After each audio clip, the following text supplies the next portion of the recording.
이제 국어 원고 국어 빨리 배고 everyday 국어 이제 국어. 안녕하세요. 오늘은 구글 폼즈에 대해 설명하려고 합니다. 구글 폼즈는 설문을 만들 수 있는 구글 도구입니다. 나인닷을 클릭하고 폼즈를 클릭합니다. 다양한 템플릿 양식을 구경할 수 있습니다. 템플릿 갤러리를 클릭하게 되면 연락처, 행사, 업무, 교육과 관련된 다양한 템플릿을 볼 수 있습니다. 퀴즈를 만들거나 강의 후 설문지, 평가, 워크시트, 강의 평가 등의 다양한 형태의 설문지를 만들 수가 있습니다. 빈 양식을 클릭합니다. 저는 학기 초 학생들의 디지털 사용 경험을 묻는 설문조사를 하려고 합니다. 자, 제목을 바꿔줍니다. 설문지에 대한 설명을 씁니다.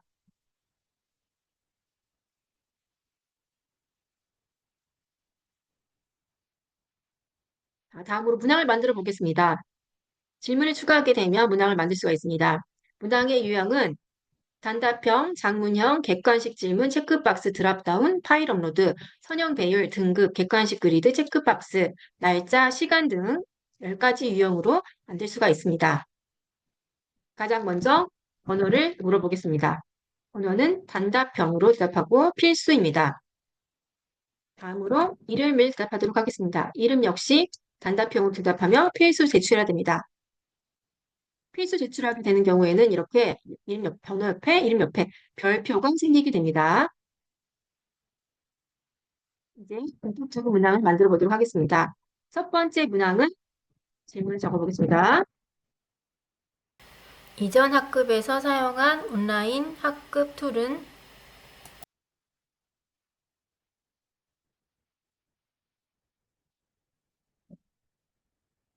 첫 번째 문항은 장문형으로 대답하도록 하겠습니다. 자, 두 번째 문항입니다. 두 번째는 객관식 질문을 만들어 보도록 하겠습니다.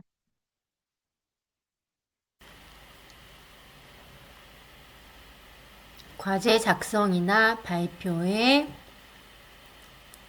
디지털 도구, 한글이나 파워포인트 등을 잘 사용할 수 있나요?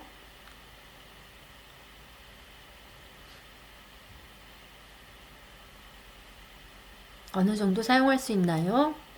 잘 다룰 수 있다. 보통이다. 잘 못한다. 세 번째 문항은 체크박스 형식으로 만들어 보도록 하겠습니다. 체크박스는 여러 개 중에서 있는 것들을 모두 고를 수가 있습니다. 다음 중 내가 사용해본 프로그램을 모두 고르세요. 투닝, 캔바, 자작자작, 미리 캔버스, 패들릿, 팅커벨. 골라야 되는 문항들을 모두 입력해 줍니다. 여러 개를 중복하여 선택할 수 있다는 점이 객관식과 다른 점입니다. 다음 4번 문항을 만들어 보겠습니다. 4번은 드랍다운 방식으로 만들어 보겠습니다. 드랍다운은 이 메뉴처럼 콤보 버튼을 클릭하게 되면 메뉴가 아래로 펼쳐져서 고르는 문항입니다. 4번 내가 사용할 수 있는 동영상 편집 툴은 1번 브루, 2번 플로, 3번 키네마스터.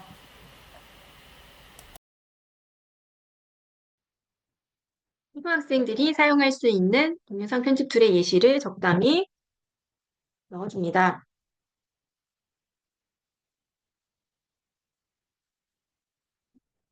다섯 번째 문항은 최근에 추가된 다섯 번째 문항은 선형 배율입니다. 선형 배율은 5까지 단계별로 점수를 매기는 것입니다. 5번 디지털 도구, 패드, 노트북 등 사용에 대한 자신감은 1단계에는 보통 낮은 등급을 매깁니다. 5단계에 가장 높은 등급에 대한 설명을 씁니다. 질문이 1부터 5까지 한 화면에 너무 많기 때문에 섹션을 나눠주겠습니다.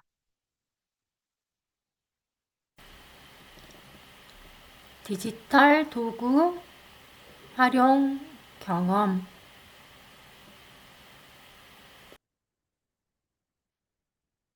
섹션에 대한 설명을 씁니다.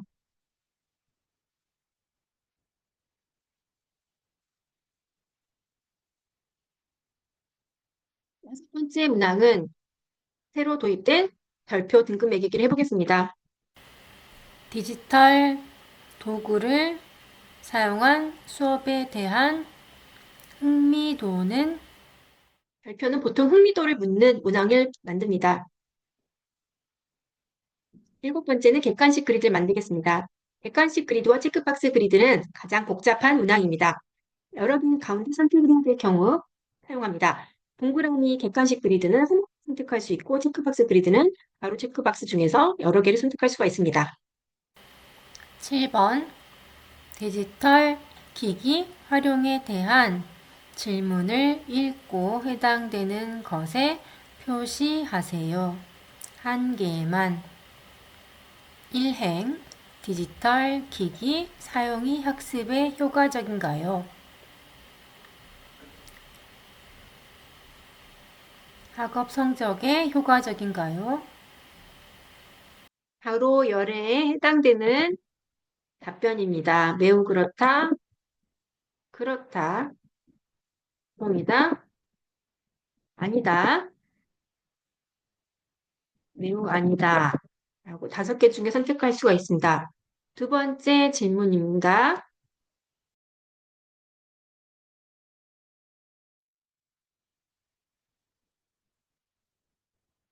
디지털 기기를 활용하여 수업할 경우 시간이 절약되었는가에 대한 질문입니다. 모든 응답하기 원한다면 각 행에 모두 응답할 필요를 클릭을 합니다. 8번째는 체크박스 그리드 형식의 문항을 만들겠습니다. 8번 가정과 학교, 학원에서 사용하는 디지털 도구를 모두 체크해 주세요. 학원에 안 다니면 안 해도 됨. 바로 행을 가정과 학교,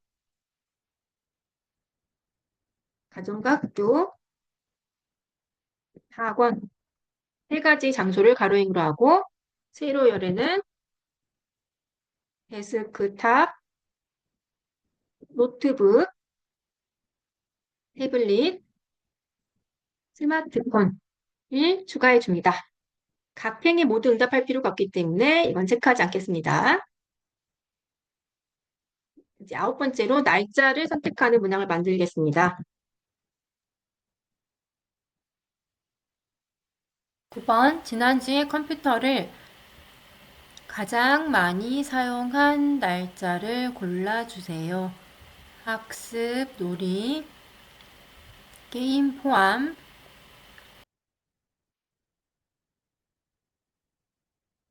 이번에는 시간을 선택할 수 있는 문항을 만들어 보겠습니다.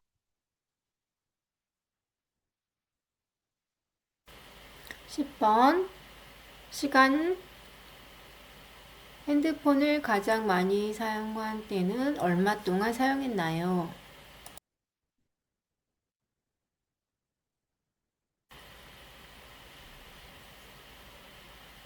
통화, 웹툰, 기사, 검색, 제외.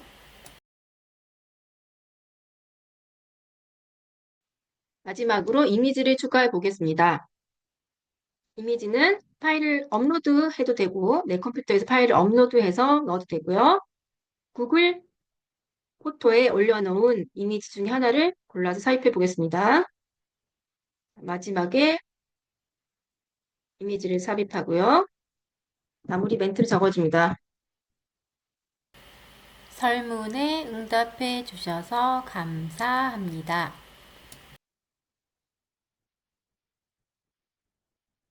자, 이제 모든 설문을 완성하였습니다.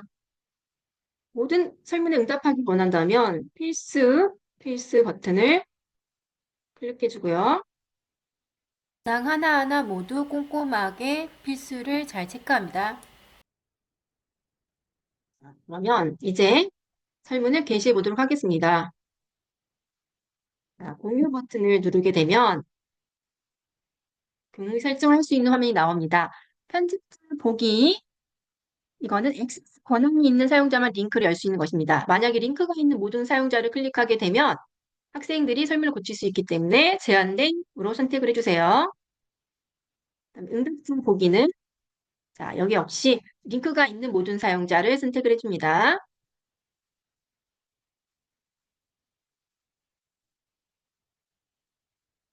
설문은 응답자를 선택을 하고 공유 버튼을 클릭해 주세요.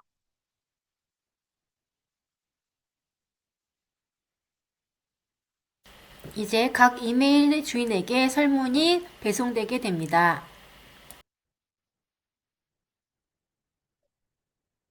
학생은 자신의 이메일 함에 온 구글 폼즈를 클릭하여 설문에 참여할 수가 있습니다.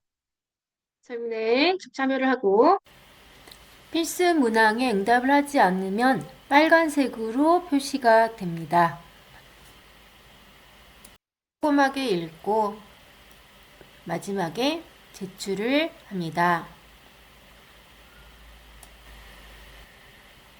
제출한 결과를 교사 입장에서 확인하는 방법을 알려드리겠습니다. 설문조사에서 설문조사 탭에서 응답을 클릭하게 되면 응답한 사람을 볼 수 있습니다. 요약편을 볼 수도 있고 질문별로 1번 질문에 대한 응답이 몇 개인가 볼 수 있고요. 그다음에 개별 보기도 가능합니다. 개별로 첫 번째 학생은 뭐라고 답했는지,